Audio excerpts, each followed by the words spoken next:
Exciting news for all AIA PGET 2025 aspirants. Hello everyone, myself Dr. Komal and welcome back to my YouTube channel. आज हम बात करेंगे AIA PGET के बारे में।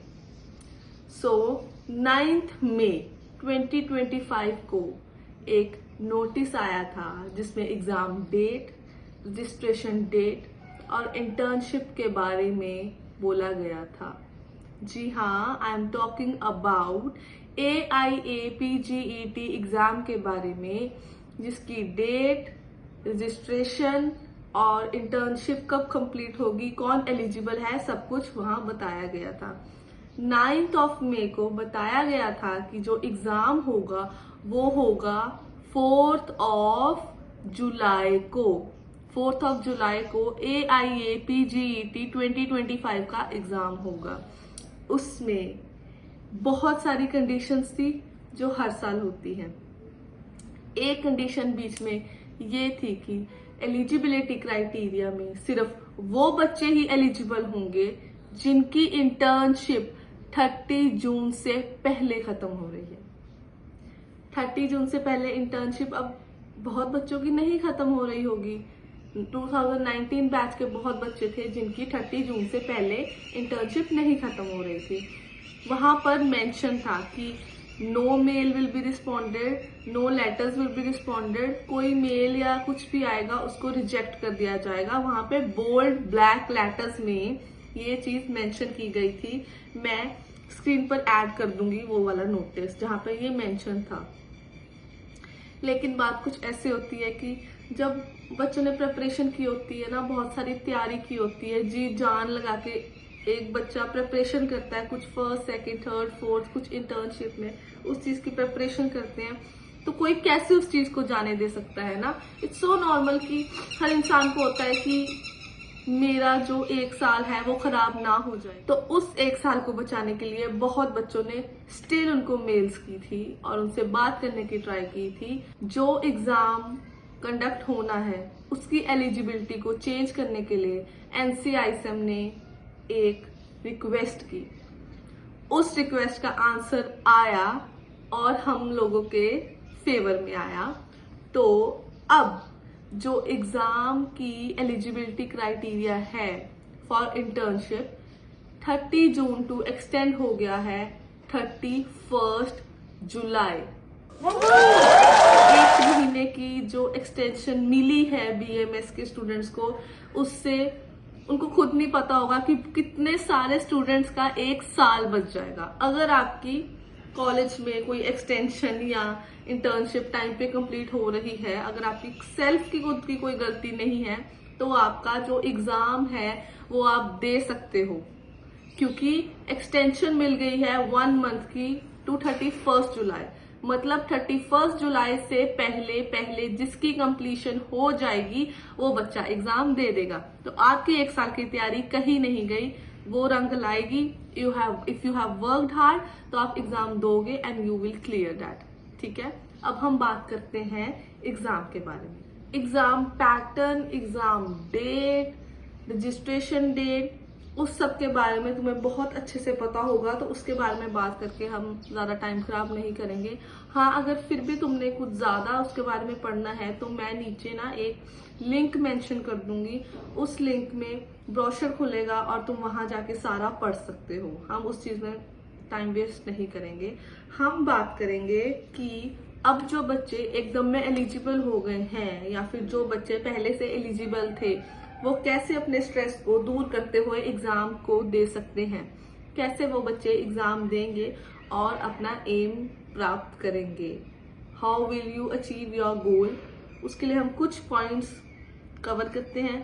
उससे क्या होगा कि रिवीजन जल्दी हो जाएगी। 1 मंथ पढ़ा है, यू कैन डू इट। अगर तुमने 5 साल पढ़ा है या प्रिपरेशन वाला जो एक टाइम होता है उसमें तुमने मेहनत की है, तो इस मंथ में रिविजन्स करके you will clear that. So first, teach what you learn. पता क्या होता है, जब हम अपना पढ़ा हुआ किसी को पढ़ाने की कोशिश करते हैं ना, तो तुम्हें वो चीज याद रह जाती है। तुम्हें ऐसा लगता है कि एक टीचर है, उसको कैसे सब कुछ हमेशा याद रहता है, क्योंकि वो सेम चीज बार बार बार बार हम लोगों को पढ़ाते हैं। तो उनको वो चीज याद रहती है। जब मेरा BMS वाला टाइम था, जब मैं UG कर रही थी, तब मैं ऐसे ही करती थी। मैं खुद पढ़ती थी, किसी ना किसी को कुछ ना कुछ पढ़ा देती थी। मैं अपने मदर को भी बहुत बार टॉपिक्स ऐसे थे, ऐसा होता है, ऐसा होता है। उनको चाहे कुछ समझ आ रहा हो ना आ रहा हो, छोटे छोटे बच्चों को समझ आ रहा हो ना आ रहा हो, लेकिन मैंने तो पढ़ाया ना। जब आप किसी को पढ़ाते हो ना तो आपको वो चीज याद रहती है।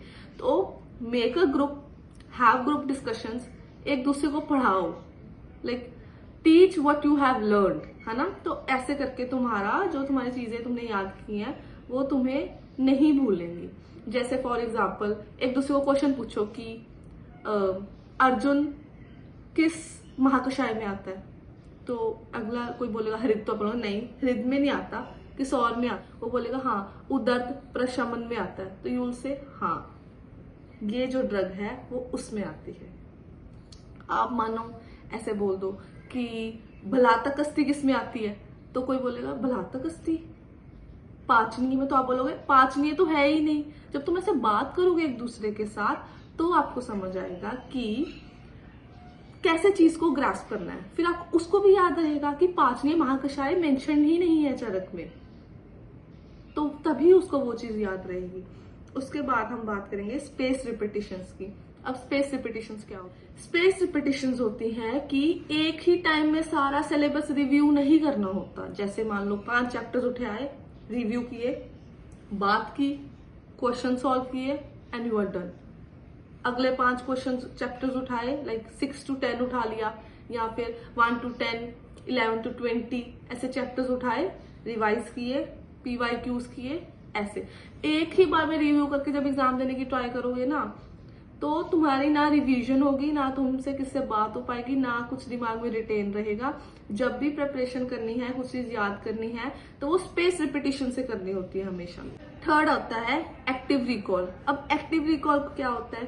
एक्टिव रिकॉल का मतलब है कोई भी फ्लैश कार्ड्स, ट्रिक्स जो तुम लोगों ने बनाई है, जो तुम्हें याद है, उसको तुमने ऐसे याद करना है। जैसे त्रिदंड क्या होता है, तो तुम्हें याद आएगा सांस दंड देती है, सत्व आत्मा शरीर सांस दंड देती है, SAS। तो तुम्हें याद आ जाना चाहिए एकदम में। त्रिसूत्र क्या होता है, त्रिस्कंद क्या होता है, स्कंदत्रय क्या होता है, त्रिस्थून क्या होते हैं, तुम्हें याद आ जाना चाहिए। फिर अगला आता है माइंड मैपिंग। अब माइंड मैपिंग क्या होता है?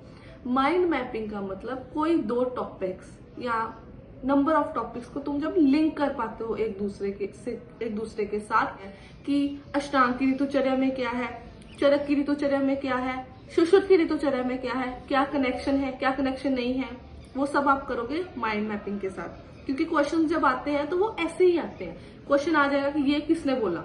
अगर तुमने एक आचार्य का पढ़ा होगा तो तुम्हें बाकी का याद नहीं आएगा, क्योंकि तुमने माइंड मैपिंग स्वैपिंग की ट्रिक नहीं पता तुम लोगों को। देन उसके बाद आते हैं निमोनिक्स। निमोनिक्स से तो सब पढ़ते ही हैं, तो निमोनिक्स के बारे में ज्यादा ना बोले तो अच्छा ही होगा, क्योंकि ऑलमोस्ट जब प्रिपरेशन करते हैं तो निमोनिक्स से ही सब कुछ याद रहता है। बिना निमोनिक्स के मुझे तो कुछ नहीं याद रहता। निमोनिक्स इज एवरीथिंग, ठीक है।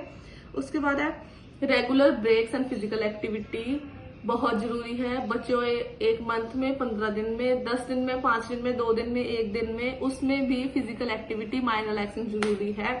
क्योंकि जब तक तुम्हारे माइंड को प्रॉपर ऑक्सीजन नहीं जाती, तुम चीजें रिटेन नहीं कर पाओगे। इतना प्रेशर हो जाता है कि याद रटी हुई चीजें भी स्किप होने लग जाती है, क्योंकि कोई एक्टिविटी नहीं होती। जो हमारे अंदर की एनर्जी होती है ना, वो स्ट्रेस में जाने लगती है। उस एनर्जी को तुम लोगों ने यूज करना है अपने माइंड में रिटेन करने के लिए। हमारे हाथ में होता है, वी नो, हमारे हाथ में है, हमने अपनी एनर्जी कहाँ यूज होने देनी है। सो जो एनर्जी तुम्हारी स्ट्रेस में, ओवर थिंकिंग में, उधर प्रेशर में जाएगी, बेटर है उसको तुम किसी फिजिकल एक्टिविटी में, मेडिटेशन में, रिटेनिंग में उसको यूज करो। तो फिजिकल एक्टिविटी, मेडिटेशन बहुत जरूरी है जब भी तुम लोग किसी चीज की प्रिपरेशन कर रहे हो। सो रोज वॉक किया करो। वॉक करते करते भी कुछ ना कुछ सोचो कि अच्छा ये, हाँ इसका तो ये आंसर था, इसका तो ये आंसर था। जब ऑक्सीजन प्रॉपर माइंड तक, ब्रेन तक जाती है ना, तो तुम्हें खुद चीजें समझने लग जाते हो। तुम्हें खुद को फील होगा कि हाँ यार, मुझे तो ये चीज बड़ी जल्दी याद हो रही है, मुझे तो ये चीज याद है। और वैसे भी ऐसे होता है, एक दिन पहले लगता होता कुछ नहीं आता, कुछ नहीं आता, और एग्जाम में सब याद आ जाता है। ये सबके साथ होता है, एग्जाम में सब कुछ याद आ जाता है। ऐसा नहीं होता कि एग्जाम में जमा ही क्लैश हो गया, कुछ भी नहीं याद, ऐसा कभी नहीं होता। उसके बाद we have advocate sleep. Sleep proper होनी चाहिए, क्योंकि जब स्लीप प्रॉपर होती है ना तो हैप्पी हॉर्मोन्स डांस करते हैं और तुम्हें स्ट्रेस कम रहता है।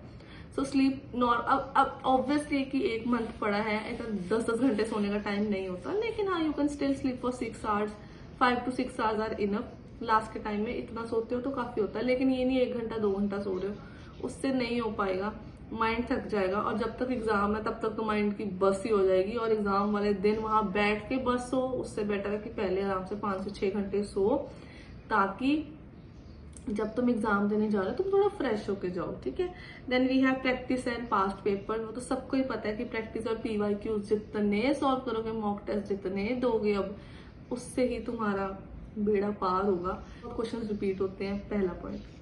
सेकंड पॉइंट, कॉन्फिडेंस गेन होता है।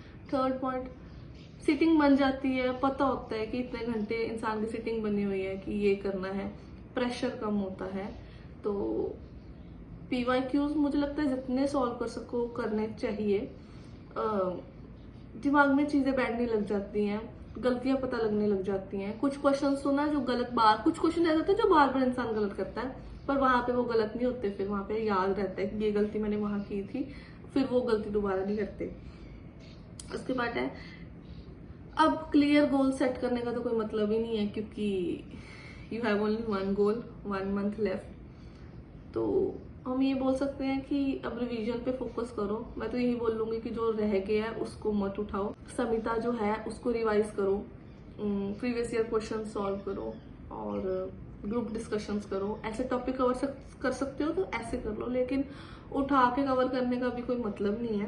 Have conductive study environment. Conductive study environment का मतलब सिर्फ इतना ही नहीं होता कि तुम एक बंद कमरे में बैठ जाओ एक लैंप ऑन करके और एनवायरनमेंट सेट हो गया। कंडक्टिव एनवायरनमेंट, स्टडी एनवायरनमेंट का मतलब ये होता है कि जो हमारा शारीरिक देश है वो खुश होना चाहिए, और जो हमारा भौतिक देश है, बाहर का एनवायरनमेंट है, इंटरनल एंड एक्सटर्नल एनवायरनमेंट, दोनों तुम्हारे स्टेबिलिटी में होने चाहिए। It is called a good conductive study environment. और फालतू का स्ट्रेस नहीं होना चाहिए। ग्रुप डिस्कशंस करते हो तो ग्रुप ऐसा होना चाहिए कि एक दूसरे से अगर तुम बात कर रहे हो, डिस्कशन कर रहे हो, तो तुम्हें समझाने वाला हो, तुम्हारी गलतियां को बोले कि ये गलत है। ये नहीं कि जो गलत है वो चलता रहे, जो गलत है अगला गलत बोल रहा है तो हमें क्या अगले का क्वेश्चन गलत होगा। ऐसा एनवायरनमेंट अगर तुम्हें लगता है कि तुम्हारे ग्रुप में है तो लीव दैट ग्रुप। अब अपना पढ़ना स्टार्ट कर दो, अपनी रिवीजन करो। 4 टॉयज रख लो अपने सामने, उनसे बात करो, उनके साथ रिवीजन कर लो, तो तुम्हें याद रह जाएगा। अगर तुम्हें बुक से वैसे पढ़ना अच्छा लगता है तो तुम वैसे भी पढ़ सकते हो, बट पढ़ना है, दिस इज द टाइम पढ़ना है। जो बच्चे गैप लेना चाहते हैं, 1 साल की ब्रेक लेना चाहते हैं, it's totally up to them. अपना अपना ठीक है, माइंड रिलैक्स करो, आराम से पढ़ो, एग्जाम दो। लेकिन जो बच्चे इसी साल एग्जाम निकालना चाहते हैं तो वो ये वाली टिप्स को जरूर फॉलो करें। पता सबको होता है, जब कोई इंसान थोड़ा इलेबोरेशन में आपको बता देता है तो माइंड होता है सबका, घर वाले कुछ बोलते हैं तो जल्दी नहीं समझ आता। वही चीज अगर कोई टीचर बोल देता है तो हम जल्दी अडेप्ट कर लेते हैं, इट्स अ ह्यूमन नेचर। सो मैंने अपनी तरफ से तुम्हें बताने की ये कोशिश की है कि कैसे तुम चीज़ों को कवर कर सकते हो जो तुमने सारी पढ़ी हुई हैं। यू कैन डू इट, ये मुझे पता है, बहुत आराम से तुम इस चीज़ को कर लोगे। और बस कुछ नहीं, इतना सा ही था। All the best for the exam, अच्छे से करके आना। बार बार मिलते रहेंगे, कोई डाउट्स हुए तो कमेंट सेक्शन में ज़रूर बताना, हम उसको सॉल्व करेंगे। किसी भी चीज़ का, किसी भी टॉपिक का, कुछ भी हुआ, we'll try to solve it and I'm always there for you. Bye.